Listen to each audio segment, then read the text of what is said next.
مشکل نہیں. ہوا علی کل شیء قدیر، کر سکتا ہے، کوئی اس کے لیے مشکل نہیں. ہوا علی کل شیء قدیر، اسے ہر شے کی قدرت حاصل ہے. لیکن اصل بات جو ہے میں آپ کو بتانا چاہتا ہوں، یہ ہے سائیڈ ایشو. اصل ایشو ہے فلسطین کا جو شروع ہونے والا ہے. بھٹی دہکے گی وہاں. ظاہر بات ہے کہ اگر کوئی بہت بڑا اقدام ہو جاتا ہے فلسطینیوں کے خلاف، اور اگر واقعتاً مسجد اقصی اور قبۃ الصخرہ گرا دیے جاتے ہیں، جو طوفان اٹھے گا عالم عرب میں، یہ حسنی مبارک ہو یا شاہ خالد ہو یا کوئی اور ہو، یہ نہیں روک سکتے اس طوفان کو.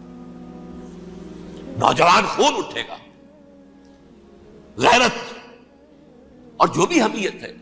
مسلمان ان پڑھ سے ان پڑھ اور بالکل بے دین، وہ بھی مسجد کی حرمت پر کٹ مرنے کو تیار ہو جاتا ہے. مسجد تو بنا دی شب بھر میں ایمان کی حرارت والوں نے، من اپنا پرانا پاپی ہے، برسوں میں نماز ہی بن نہ سکا. وہ چاہے کانپور کی مسجد سے مسلمانوں نے جانے دی ہے، چاہے وہ شہید گنج کی مسجد تھی مسلمانوں نے جانے دی ہے، چاہے نماز نہ پڑھتے ہو. لیکن یہ جو حرمت اور یہ جو حمیت اور یہ غیرت ہے، اس سے جو طوفان اٹھے گا یہ ہوگا اس ملحمۃ العظمی، اس کی طرف پیش رفت ہو رہی. کتاب الملاحم سے احادیث کے حوالے سے یہ جن جنگوں کا حوالہ دیا حضور نے، پیشن گوئی کی ہے، اس کا نقطہ آغاز تھا خلیج کی جنگ. صدام حسین نے اسے کہا تھا یہ مدر آف وارز ہے، ام المحارب، یہ ایک جنگ نہیں ہے. اس کا نقشہ بھی حدیث میں موجود ہے، پیشن گوئی موجود تھی، اس وقت بھی ہم نے شائع کی تھی. لیکن اس میں جو جنگ اب ہونے والی وہ الملحمۃ العظمی. ملحمہ کسے کہتے ہیں؟ لحم گوشت کو کہتے ہیں، اور قصائی کی دکان کو عربی میں ملحم کہتے ہیں، جہاں گوشت کے ٹکڑے کیے جاتے ہیں. آج کل مشینوں سے ہوتے ہیں، اب جو ہے وہ ہاتھ سے چھریوں سے نہیں ہوتے، لیکن ٹکڑے ہو رہے ہوتے ہیں، جسموں کے چیتھڑے اڑ رہے ہوتے ہیں. ملحمہ، یہی لفظ استعمال کیا تھا حضرت سعد ابن عبادہ نے رضی اللہ تعالی عنہ یوم فتح مکہ. ان کے دل میں تھا کہ اب ہم انتقام لیں گے ان عربوں سے، ان قریش سے.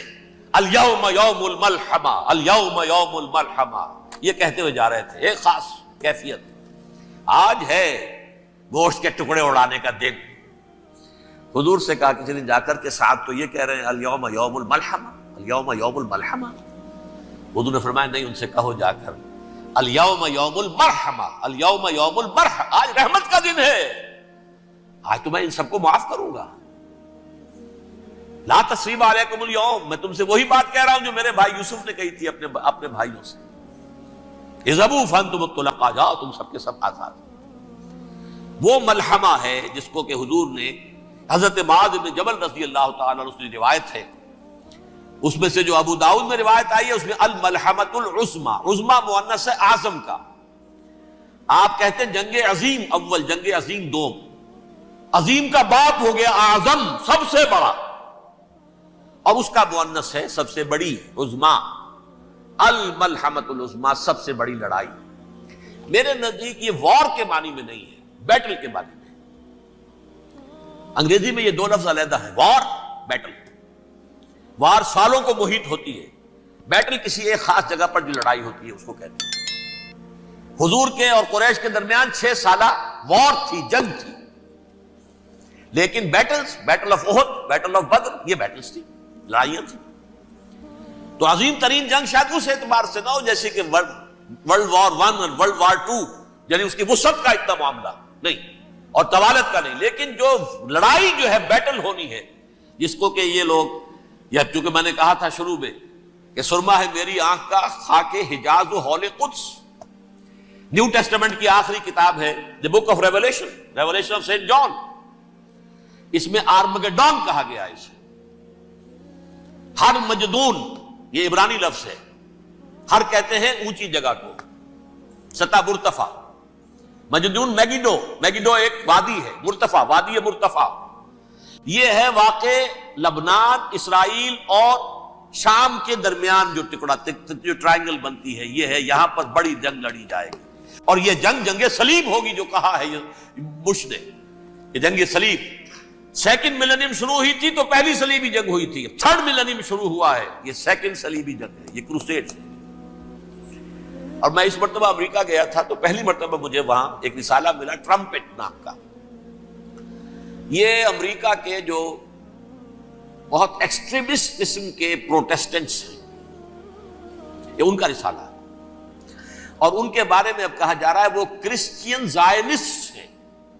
آپ شاید پہلی مرتبہ یہ لفظ سن رہے ہو. زائنسٹ تو ہم سمجھتے ہیں یہودیوں کو، کرسچین زائنسٹ وہ ہیں جو ہیں تو عیسائی پروٹیسٹنٹس ہیں، لیکن اسرائیل کے وہ حمایتی یہودیوں سے بڑھ کر ہیں. یہ میری کسی پہلی تقریر میں شاید بہت سے حضرات کو یاد آ جائے، میں نے کہا تھا 4 سال پہلے ہمارا تنظیم اسلامی کا ایک کنونشن ہوا تھا ہوسٹن میں، امریکہ کا جنوبی علاقے کا شہر ہے.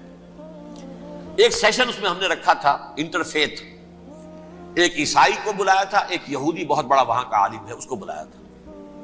اس یہودی عالم نے ڈاکٹر وشوگراٹ، جو وہاں کی یونیورسٹی میں پروفیسر ایمیریٹس ہے، اس نے کہا تھا کہ یہ اسرائیل کی تو سپورٹ کر رہے ہیں عیسائی، ہم تو نہیں کر رہے. جو پریکٹسنگ یہودی ہیں وہ زیادہ اسرائیل کے حق میں نہیں تھے، یہ تو سن 67 کے بعد انہوں نے اسرائیل کو تسلیم کیا ہے. وہ تو منتظر تھے کہ ہمارا مسیحا آئے گا تو اس کی قیادت میں جنگ کریں گے، جیسے شیعہ منتظر تھے کہ مہدی موعود آئیں گے تو پھر ہم کچھ کریں گے. وہ امام خمینی نے کہا بھائی جب وہ آئیں گے آ جائیں گے، لیکن ہم کچھ راستہ کے لیے. زائنسٹ نے آگے بڑھ کر ریاست قائم کر لی، اور جب یروشلم پر بھی پورا قبضہ کر لیا تب جو ہے در حقیقت مذہبی یہودی جو ہے پھر انہوں نے اپنایا ہے، اون کیا ہے، اور نئے سیٹلمنٹس جو بھی بنے ہیں وہاں پر اسرائیل میں، اس میں اکثر و بیشتر مذہبی یہودی آیا، اور بروکلن کے علاقے سے سب سے بڑھ کر آئے ہیں، جو امریکہ میں نیو یارک کا ایک جنوبی علاقہ ہے، بہت بڑا یہودیوں کا بہت بڑا گڑھ ہے. نیو یارک کو جیو یارک بھی کہا جاتا ہے، وہ تو اصل میں مرکز جو ہے وہ تو یہودیوں کا ہے. اس حوالے سے وہاں پر جو کرسچن زائنسٹ کہلاتے ہیں وہ اسرائیل کے یہودیوں سے بھی بڑھ کر کہیں سپورٹر ہیں. بہرحال اس دوسری صلیبی جنگ کا معاملہ جو میں کہہ رہا تھا، ٹرمپٹ نامی رسالہ، اس کا ایک مضمون ہے دی لاسٹ کروسیڈ. اب یہ آخری کروسیڈ ہے جو شروع ہونے والا ہے. میں تو حیران ہوں کس قدر کھل کے وہ باتیں کرتے ہیں. رومن کیتھولکس کو وہ کہتے ہیں کہ یہ شیطان ہے، یہ پوپ شیطان ہے، یہ یورپ کو اس نے جمع کیا ہے کرسچینٹی کی بنیاد پر، اور اس میں زیادہ تر کیتھولکس ہیں. آپ کو معلوم ہے برطانیہ بڑی مشکل سے شامل ہوا ان کے ساتھ، اس لیے کہ وہ پروٹیسٹنٹس کا سردار تھا، ابھی پوری طرح نہیں ہے. یورپ جو ہے وہ رومن امپائر دوبارہ یہ کھڑی کر رہا ہے، اور در حقیقت یہ جو ہے یہودیوں سے بھی چھیننا چاہتے ہیں اسرائیل کو اور فلسطین کو، اور مسلمانوں سے بھی، اور یہ وہی کروسیڈ جو تھے اربن ثانی کے، اس کی تیاری کر رہے ہیں تاکہ وہاں پر عیسائی حکومت قائم ہو جائے، کیتھولکس کی، پوپ کی حکومت قائم ہو جائے، جیسے ایسٹ تیمور میں تبدیلی. ایسٹ تیمور میں کون سی حکومت بنی ہے؟ Roman Catholic. رومن کیتھولک اسرائیل میں بنے، تاکہ یہ سارے مقامات مقدسہ جہاں اسرائیل پیدا ہوئے، بیت حضرت مسیح پیدا ہوا، بیت اللحم کہاں ہے؟ وہی ہے کہ نہیں؟ جہاں سے ریزریکشن ہوا ان کے خیال میں وہ کہاں ہے؟ وہیں پر ہے کہ نہیں؟ بڑے بڑے گرجے ان کے وہی ہیں. تو اس اعتبار سے ان کا کہنا یہ ہے یہ لاسٹ کروسیڈ کی تیاری ہو رہی ہے، یہ کیفور. اور ان کا کہنا یہ ہے کہ یہ پوری طاقت نیٹو کی جو ہے، یہ پہلے جرمنی سے لائی گئی بوسنیا، انہوں نے خود وہاں جنگ کروائی، انہوں نے خود وہاں پر ایتھنک کلینسنگ کروائی، پھر خود مصالحت کے لیے آ گئے، پھر کوسوو میں انہوں نے خود آگ بھڑکائی. یہ میں نہیں کہہ رہا، یہ وہ ٹرمپٹ رسالہ امریکہ سے چھپنے والا پروٹیسٹنٹس کا رسالہ ہے جو یہ کہہ رہا ہے. پھر انہوں نے کوسوو کے اندر کروایا، اور پھر وہ وہاں پر پیس فورس کی حیثیت سے آ گئے.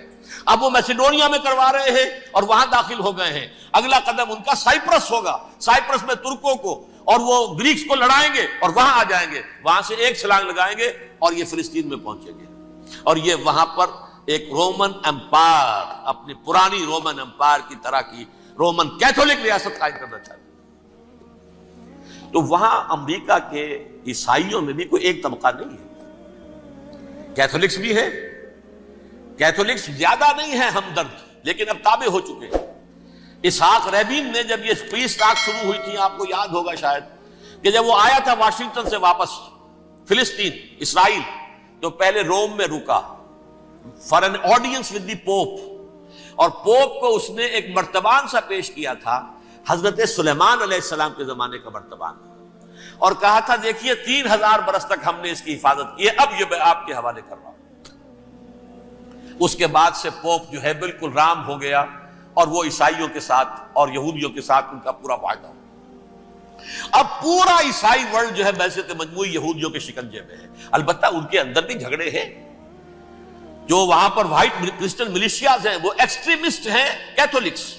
ان کے نزدیک دشمن نمبر 1 یہودی، دشمن نمبر 2 مسلمان، دشمن نمبر 3 جو یورپ میں کالے ہیں، افرو امریکن، چاہے وہ عیسائی ہو گئے ہوں، کوئی بھی ہو. یہ 3 دشمن ہیں جن سے انہوں نے کلینز کرنا ہے، صاف کرنا ہے ان کے خیال کے مطابق امریکہ کی سوسائٹی کو.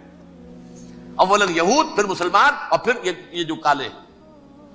لیکن دوسری طرف پروٹیسٹنٹس کے اندر ایکسٹریمسٹ وہ ہیں جنہیں کہا جا رہا ہے یہ کرسچین زائنسٹ ہیں، یہ اسرائیل کے، اسرائیل سے بڑھ کر سپورٹرز. بہرحال یہ اب جنگ ہوگی، اس کا نتیجہ کیا نکلے گا یہ تو اللہ ہی جانتا ہے. اب میں آخری بات کی طرف آ رہا ہوں. آخری نتیجہ تو جو بھی کچھ اپس اینڈ ڈاؤنز آئیں گے تلک الایام نداولھا بین الناس. آخری نتیجہ ڈراپ سین وہ یہ ہوگا کہ اللہ کے دین کا بول بالا ہوگا اور پوری دنیا پر محمد کے لائے ہوئے دین صلی اللہ علیہ وسلم کی حکومت قائم ہوگی. وہ گویا قیامت کی تمہید ہوگی، اس کے بعد بس قیامت آئے گی. کیونکہ مقصد کائنات، تخلیق کائنات پورا ہو جائے گا. پوری مخلوقات کے اندر مقصد تخلیق، کلائمیکس آف کریشن محمد الرسول اللہ صلی اللہ علیہ وسلم. دین کی تکمیل محمد الرسول اللہ صلی اللہ علیہ وسلم. اور اس خلافت عرضی کے لیے جو حضرت آدم کو خلافت دی گئی تھی، جب اس میں وہ خلافت پوری دنیا پر قائم ہو جائے گی اس کا مقصد پورا ہو جائے گا. And that will be the beginning of the end. اس کے بعد قیامت ہے. آخری نتیجہ تو یہ نکلنا ہے. اس سے پہلے سزائیں ہمیں بھی مل رہی ہیں. اور یہاں میں کانٹے کی بات جو چھوڑ گیا تھا اس کو بیان کر دوں. اللہ نے اس مغضوب علیہم قوم کو، اس ملعون قوم کو کیوں اب تک چھوٹ دیے رکھی؟ میں بتا چکا ہوں یہ بڑے عذاب کے مستحق ہو چکے تھے حضرت عیسیٰ علیہ السلام کے زمانے میں. چھوٹ دی ہے، ابھی تک ہے، بلکہ ایک مرتبہ ابھارا ہے. 1900 برس کے بعد ابھرے ہیں یہ. بالفور ڈیکلریشن 1917 سن 70 عیسوی کے بعد، تقریباً 1900 برس، 1850 برس تو ہے کم سے کم. پھر creation of Israel 1948، 1967 extension of Israel, یروشلم پر قبضہ. یہ سارا جو ہے کیوں ہے؟ اللہ تعالیٰ اس خیر امت محمد صلی اللہ علیہ وسلم، اس کے بہترین حصے کو سزا ان ملعونوں کے ہاتھوں دے رہا ہے. کیوں؟ جو جرم انہوں نے